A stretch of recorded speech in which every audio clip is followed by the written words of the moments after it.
Chapter 6. Chapter 6 will be able to be read to us. Alright, let's hit it. New captives arrived today, and Cherry brought them again to the dirt circle where it all began. A brutal thing, the process. Long stakes driven into the eyes to keep them in place, while Cherry calmly covers their body in a clay he prepared. I don't understand how they live so long through it. Then it solidifies, creates a protective layer on the body while the souls ripen, as Cherry says. It takes a few days, but once the soul is ready, the back of the clay structure slits open, like a mouth, a black crevasse, an abyss. But there's never a trace of a body in it. And the sound those things make, it keeps me awake in the nights, gives me unspeakable nightmares. Cherry says he needs those things to reach souls. I don't know what he means, and I'm afraid to ask again. I dared ask once, and he smirked when I did. Then, his face quickly changed when I asked if the boy's company or other hunters could also reave the souls. He looked me in the eye for a few seconds before saying he had a plan. The next day, he gathered his lot and asked them to help those poor souls, explained that it would leave a mark somewhere on their body.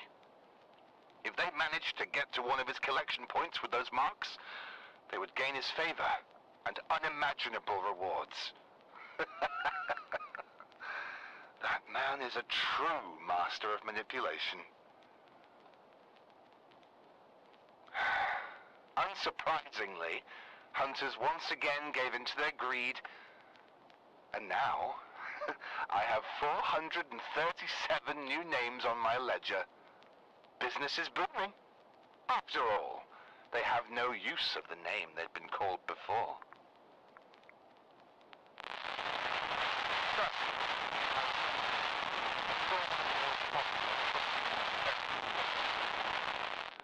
He was speaking to that thing, a soul trap. After a few seconds, I could see the mark form on the back of his neck.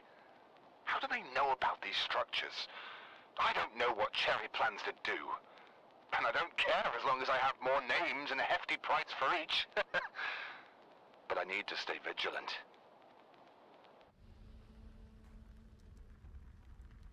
Alright, that's 6. Trying to get through it, guys.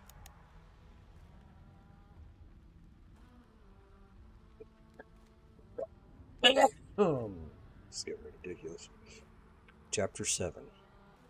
Clippings from the New Orleans True Crescent.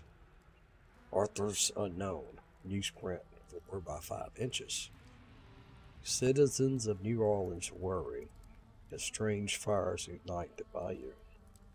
Around 5 o'clock p.m. yesterday, supper was interrupted as the smoke began to billow in from all directions toward the city. Large wildfires have engulfed parts of the bayou.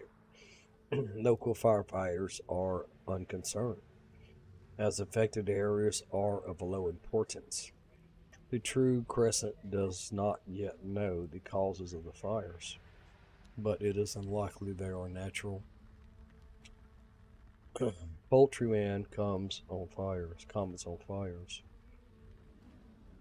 Many are concerned for their land and their businesses near wildfire outbreaks, but not Poultryman William Moses, whose land is directly affected by the wildfires, who was seen leaving town heavily armed. The True Crescent approached him with a comment.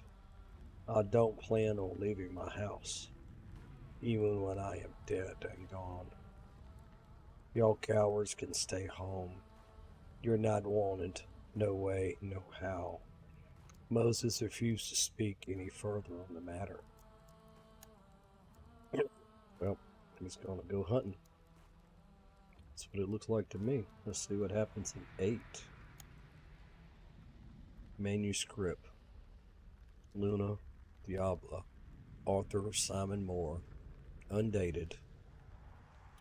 Bleach paper, typewritten, 8 by 5 by 11 inches. Chapter 40. The chaos surrounding the bar and the man stopped in an instant. Guns were lowered and all stood in awe as they listened to Cherry's wretched screams, where Kevin's fingers were sinking into the administrator's skull.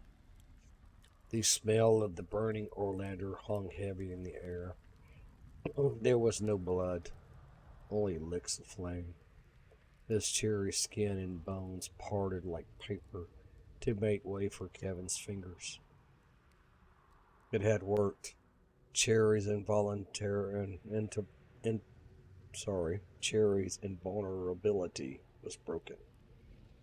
The violation was absolutely maddening.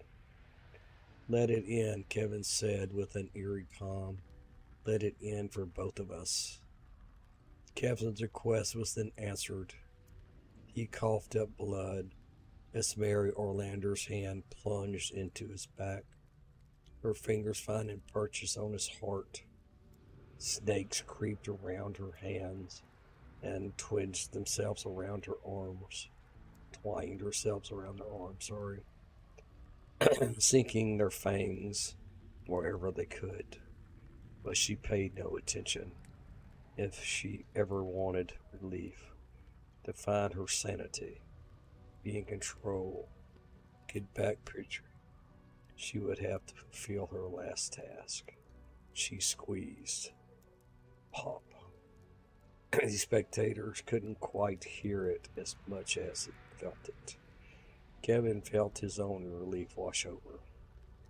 Her Kronos released the boy's heart, and he fell to the ground.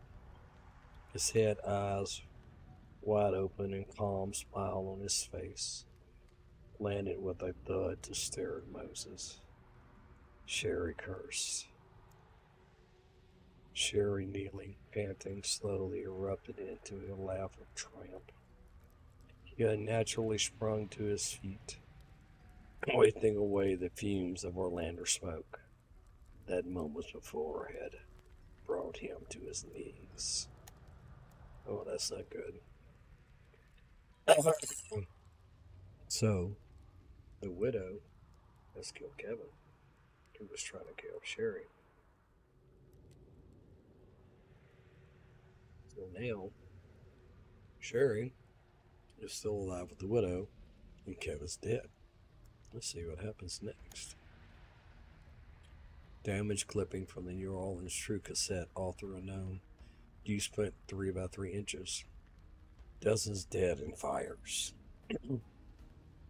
The number of those killed in the recent wildfires is growing day by day. While many are beyond recognition, a True Crescent can today publish the names of 8 more of the deceased. Louis Burns, Elmont Gabb, Murr James, Claudine Landry, Kevin Linus, Leola Skid, Luetta Williams, and Rosanna Wilston. And God shall wipe away all tears from their eyes, and there shall be no more death, neither sorrow nor crying, neither shall there be any more pain, for the former things are passed away. Revelations 21:4. A public memorial service will be arranged in the coming weeks. So the fires are actually killing people.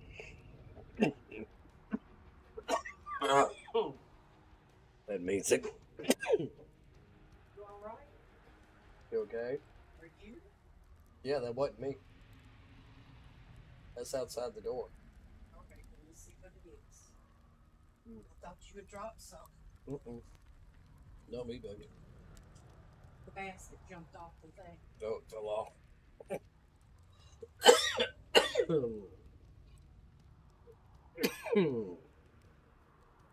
Interlude.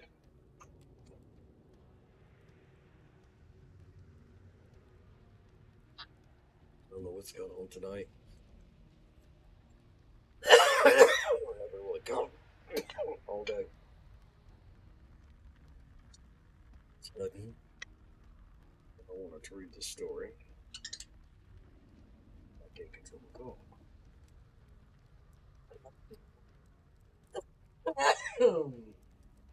I've been fighting the flu for about 2 weeks now. Ugh.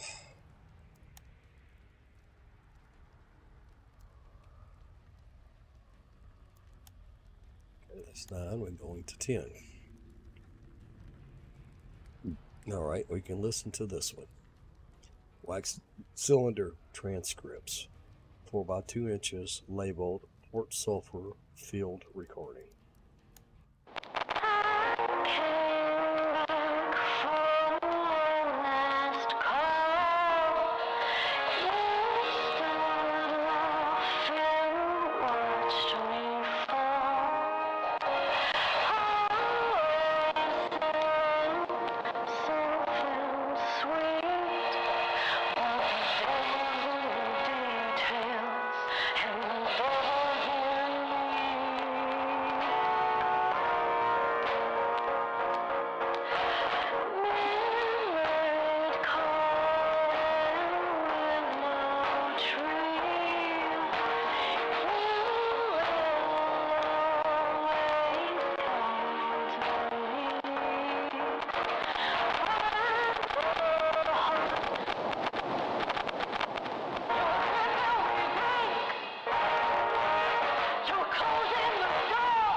I am so glad that they made another song. I was so worried that they didn't. Because I kept hearing people say on YouTube and on Twitch that they didn't make another song for this event. But it's chapter 10. That's cool.